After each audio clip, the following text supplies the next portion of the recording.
ইরানে নারকীয় আগ্রাসনে মেতে উঠেছে ইসরায়েল ও যুক্তরাষ্ট্র। যুদ্ধ শুরুর পর থেকে নির্ভুল টার্গেটে একের পর এক নেতৃত্বকে হত্যা করে চলেছে তারা।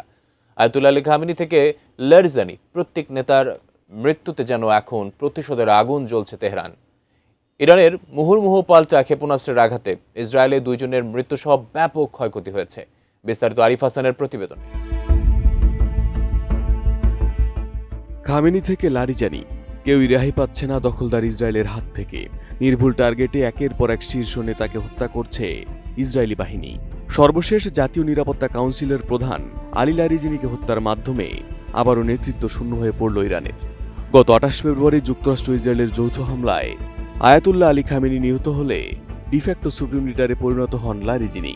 তার কমান্ডেই ইরান যুদ্ধ পরিচালনা হচ্ছিল।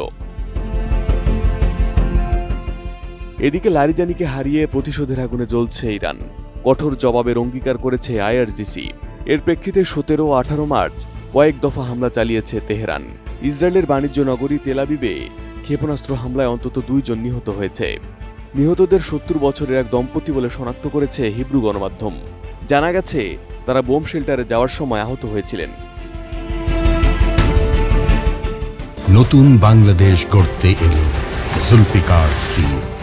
জুলফিকার স্টিল, ইস্পাত দৃঢ় অঙ্গীকার। এছাড়া শ্যারন এলাকা ও বনিব্রাকে আহতের খবর পাওয়া গেছে। ইরানের ক্ষেপণাস্ত্র আঘাত এনেছে তেল আবিবের কেন্দ্রীয় রেল স্টেশনেও, যার কারণে সাময়িকভাবে সারা দেশে রেল চলাচল বন্ধ রাখা হয়। আইআরজিসি এক বিবৃতিতে জানিয়েছে তারা তেল আবিবের একটি এলাকাকে লক্ষ্যবস্তু করে খোররামশার 4 ও কদর ক্ষেপণাস্ত্র ছুড়েছিল। লারিজানি হত্যার প্রতিশোধ নিতে এ হামলা চালানো হয় বলে বিবৃতিতে উল্লেখ করা হয়।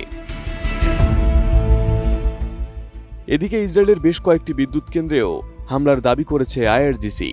ইরানের আধা স্বায়ত্তশাসিত বার্তা সংস্থা তাসনিম জানিয়েছে ইসরায়েলের যে বিদ্যুৎ উৎপাদন কেন্দ্রগুলোকে নিশানা করা হয়েছে সেগুলো হলো হাদেরা শহরের কাছে ওরত রাবিন তাপবিদ্যুৎ কেন্দ্র, আশকেলনের রুটেনবার্গ তাপবিদ্যুৎ কেন্দ্র, উত্তরাঞ্চলের অধিকৃত ইয়কনিয়ামের নিকটবর্তী Hagit combined cycle power plant, Ashdod শহরের এশকোল হাইব্রিড পাওয়ার প্ল্যান্ট ও কিরিয়াত মালাকি শহরের নিকটবর্তী হারুভিত পাওয়ার প্ল্যান্ট। এই 5টি বিদ্যুৎ কেন্দ্রে ইসরায়েলের 50%-এরও বেশি বিদ্যুৎ উৎপন্ন হয় বলে দাবি করেছে Iran. Arif Hasan, ATN news.